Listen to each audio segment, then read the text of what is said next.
Saya percaya terhadap independensi dari lembaga peradilan ini, sehingga dari tempat ini diharapkan bisa menjadi lambang supremasi penegakan hukum yang berkeadilan. Sebab itulah mengapa hakim di dalam mengambil keputusan selalu menyatakan berdasarkan ketuhanan yang Maha Esa. Sikap saya tetap tidaklah berubah, bahwa apa yang terjadi adalah suatu bentuk dari kriminalisasi hukum karena kepentingan kekuasaan di luarnya. Jadi saya adalah tahanan politik. Saya sudah membaca dengan cermat secermat-cermatnya terhadap surat dakwaan, dan hampir semuanya merupakan suatu produk daur ulang. Jadi semua merupakan produk daur ulang terhadap suatu perkara yang sudah memiliki kekuatan hukum tetap atau inkrah. Begitu banyak manipulasi fakta-fakta hukum. Setidaknya minimum ada 20 keterangan yang sengaja dibuat berbeda antara dakwaan dengan keterangan saksi dan putusan pengadilan yang sudah inkrah. Oke teman-teman, jumpa lagi di channel Parameter 99. Kali ini kita akan melihat bagaimana respon Ade Armando soal kasus Hasto Kristianto yang kemudian sudah 3 kali ditolak peradilan. Begitupun juga dari netizen. Nah, tanpa berlama-lama, mari kita lihat dan simak sama-sama videonya. Memang ya, di negara kita tuh banyak banget kejadian lucu yang terjadi akhir-akhir ini. Salah satunya adalah ketika ada mantan penegak hukum yang justru saat ini malah jadi defendernya, jadi pembelanya, jadi pengacaranya daripada orang yang melanggar hukum. Ini lucu banget. Dan yang lebih lucu lagi adalah orang ini dulunya adalah penegak hukum yang memiliki integritas untuk memberantas yang namanya korupsi dalam bentuk apapun. Entah maling, entah gratifikasi, entah apapun itu. Justru sekarang malah jadi defendernya Pak Sekjen. Ini nih sampai dikomenin oleh mantan penegak hukum yang lainnya. Ini sama aja membuat integritas KPK carut marut hanya karena seseorang mantan penegak hukum membela seorang koruptor. Emang kan betapa lucunya apa yang terjadi di negara kita ini kalau udah bersangkut pautan dengan kaum itu. Lagi-lagi tuduhan datang dari PDI Perjuangan yang mengatakan Bapak Jokowi ya mengutus orang PDI Perjuangan untuk mencabut dipecatnya seorang Bapak Jokowi. Yang diisukan Bapak Jokowi ingin lagi kembali ke PDI Perjuangan. Nggak salah tuh ya. Ya Pak, intinya gini lah ya, jangan main-main fitnah ya. Bapak Jokowi itu udah cukup difitnah kalian, oke? Sampai difitnah mau kembali ke PDI Perjuangan, mau ngapain? Ngapain ke PDI Perjuangan? Bapak Jokowi mau bikin partai sendiri pun itu jauh lebih kuat daripada PDI Perjuangan. Ingat itu. Jadi saran saya ya Banteng, lebih baik kamu itu fokus dengan partaimu sendiri, perbaiki isi di dalam partaimu ya. Ibu Megawati yang saya hormati, tolong ya, Anda menjadi contoh dan didik kader-kader Anda itu yang sering menyerang Pak Jokowi dengan fitnahan-fitnahan.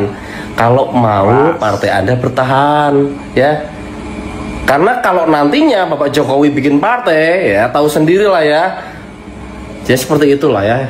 Udah cukup lah dengan fitnah-fitnahan. Masa sekelas Banteng PDI kok mainnya fitnah kotor terus.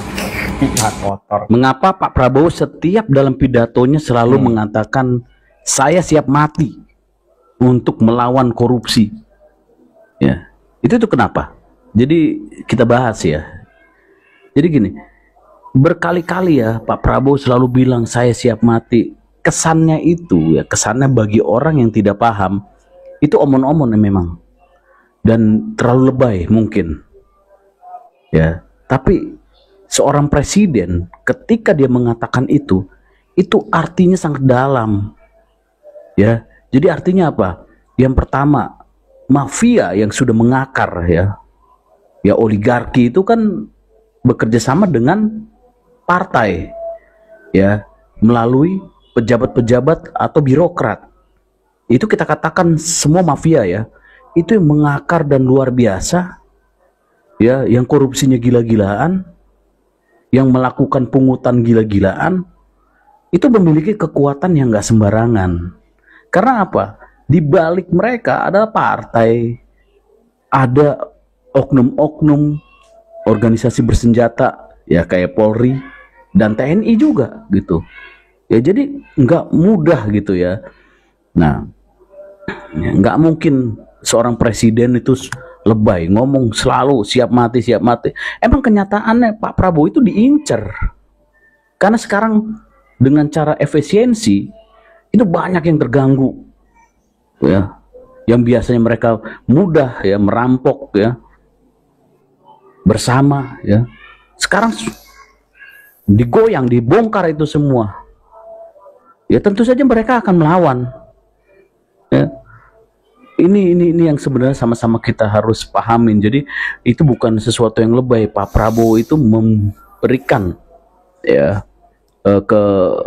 kepada masyarakat ya informasi bahwa ini ada pertarungan yang sesungguhnya. Jadi kita kasih dukungan lah Pak Prabowo, kita doakan sama-sama jangan sampai Pak Prabowo di tengah jalan dihajar sama orang-orang itu, gitu ya. Kalian sudah lihat berita viral belum nih? Foto ini yang lagi viral sekarang, seorang anak bernama Veronica Duterte. Ini yang dipeluk adalah bapaknya yang waktu menjabat sebagai presiden menghukum metong para pengedar narkoba gitu ya. Dan pada akhirnya ada beberapa yang protes dengan beralaskan itu melanggar HAM begitu cenah. Padahal mayoritas rakyatnya sangat setuju atas kepemimpinan bapaknya, di mana yang bertindak tegas atas narkoba gitu loh. Untuk generasi selanjutnya nggak ada ampun namanya buat pengedar narkoba, bener banget. Gue sebagai rakyat Indonesia juga setuju. Ini adalah seorang anak yang membela orang tuanya, bukan lagi membela presiden gitu kan. Yang dia tahu keputusan bapaknya adalah untuk menyelamatkan generasi berikutnya. Orang yang tidak setuju dengan keputusan bapaknya, ya pasti orang-orang yang terlibat narkoboy, entah itu pengedarnya, kurirnya, atau pemakainya, siapa lagi? Gue langsung kebayang seandainya someday ya kan Prabowo presiden kita, ini kan sudah ancang-ancang begitu kan, kayak semua rakyat tuh setuju kalau ada hukuman metong buat para korupsi begitu ya, buat para koruptor gitu. Terus kan pasti nggak mungkin enggak ada segelintiran orang atau rakyat yang nggak setuju turun ke jalan demo seperti sebelum-belumnya gitu kan. Sekarang kita pikir aja pakai logika, yang berdemo dan tidak setuju itu siapa lagi ya kan? Kalau nggak pejabat yang koruptor itu pelakunya, atau anak-anak pelakunya ya kan, anak-anak koruptor itu disuruh turun ke jalan pura-pura mengatasnamakan rakyat, nggak setuju kalau dihukum mati melanggar HAM. Yes, siapa lagi yang protes kalau bukan pelaku koruptornya atau keluarganya atau yang menikmati hasil dari uang korupsi itu? Sudah jelas. So, itu juga yang akan kami lakukan sebagai anaknya Prabowo. Nah, gue bukan anak secara biologis, tapi gue menganggap dia bapak gue gitu, karena gue juga gak punya bapak dan dia presiden gue. Ya, apa salahnya gue nganggap dia bapak gue.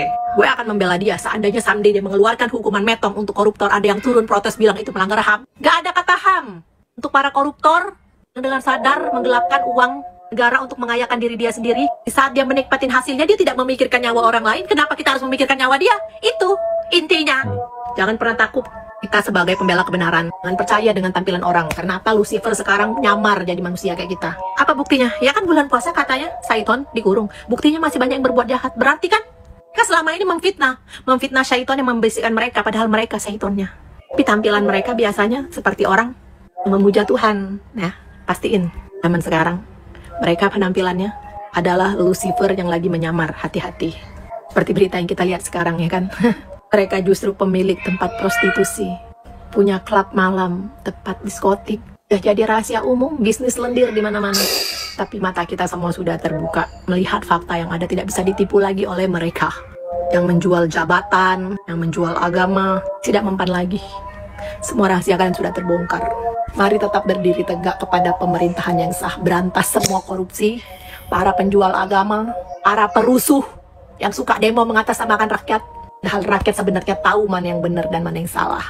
Sejak hari ini sampai berpekan-pekan ke depan, kita akan menyaksikan bagaimana KPK akan membongkar kejahatan yang dilakukan Sekjen PDIP Hasto Kristianto. Ini tentu adalah hal yang sudah lama ditunggu publik. Untunglah dua upaya pra-peradilan yang dicoba PDIP gagal total.